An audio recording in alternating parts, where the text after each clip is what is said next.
All right, let's go straight to the phones. We have James with a question for us. James, what do you have? Hey, guys. Real quick, I want to also wish Dale Jr. a happy birthday today. And it is. my question That's right. is... Okay. So my question is, between former Cup champions Chase Elliott and Joey Logano, which one of those two do you think has the best chance to advance to Phoenix first? Great question, James. Let's start with you, DJ. That is a really good question. And I think the answer that comes to my mind is that I think Chase has probably performed at a higher level throughout the season. But you cannot count Joey Logano out of anything. He elevates that team even when they're not at their best. But I still give a slight edge to Chase Elliott.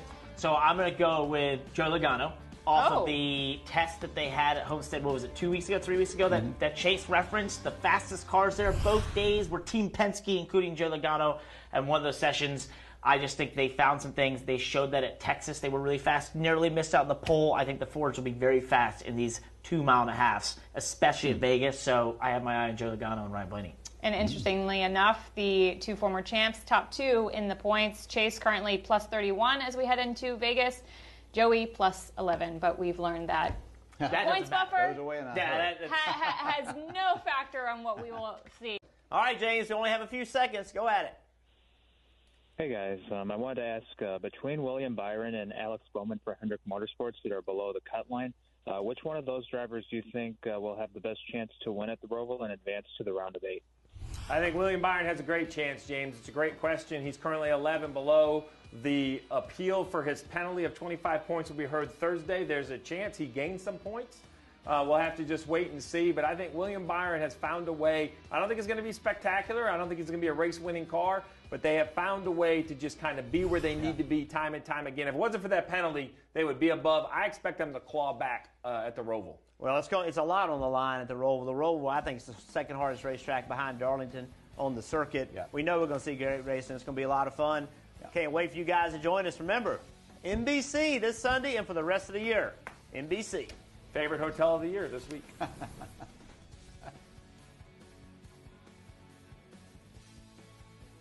That's a real question. That's a great point. That is a great point. It's certainly opened the door to some non-playoff drivers so far in round one. And I believe we've got James on the line from New York. James wanting to talk about that. Welcome to NASCAR America Motor Mouths, James. Hey, guys. How you doing out there today? Doing well. Good. All right. My question is, even though Eric Jones, Bubba Wallace, and Chris Buescher are not in the playoffs and they won the first 3 races in the playoffs, which one of those 3 drivers have you been impressed with the most so far? Okay. The first 3 guys to win the playoffs. You know what? Yes. So I'm going to say, and I'm going to say, as I look at that group, it's really hard to differentiate because the Petty GMS has gone from a top 20 or 25 team to being a pretty consistent top 10 or 15 team.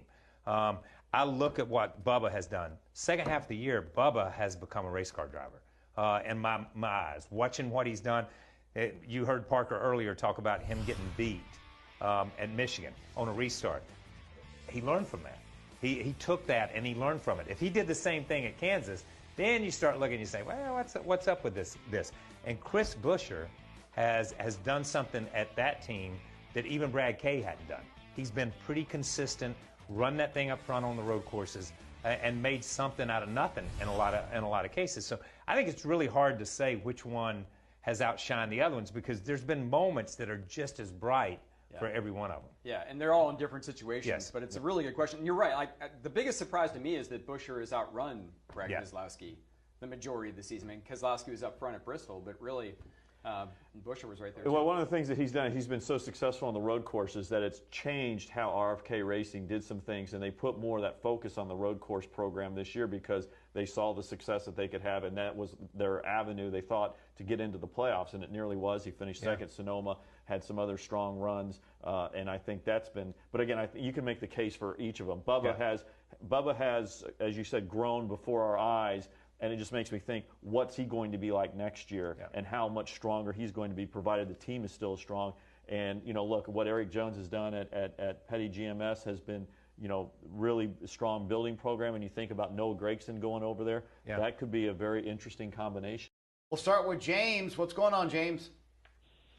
Hey guys, I wanted to ask, after watching Cody Ware's crash up in Turn 4 and down to pit road, what's your take on NASCAR's safety initiatives that they could use towards the next gen car? Well, listen, man, safety is something you have to work on all the time. I will tell you that as hard as he hit, that was a massive impact. The fact that he has not a head injury, nothing like that. The fact he's got a small injury, it's easy for me to say small, is a good thing. You're right, though. And I mean, I can't. You hit like that. I mean, it's but look, safety. You always have to be working to make it better. There's some changes coming to the car to try to make some things better for sure. But I think that was a reasonable result for how big that impact was. Yeah, for sure.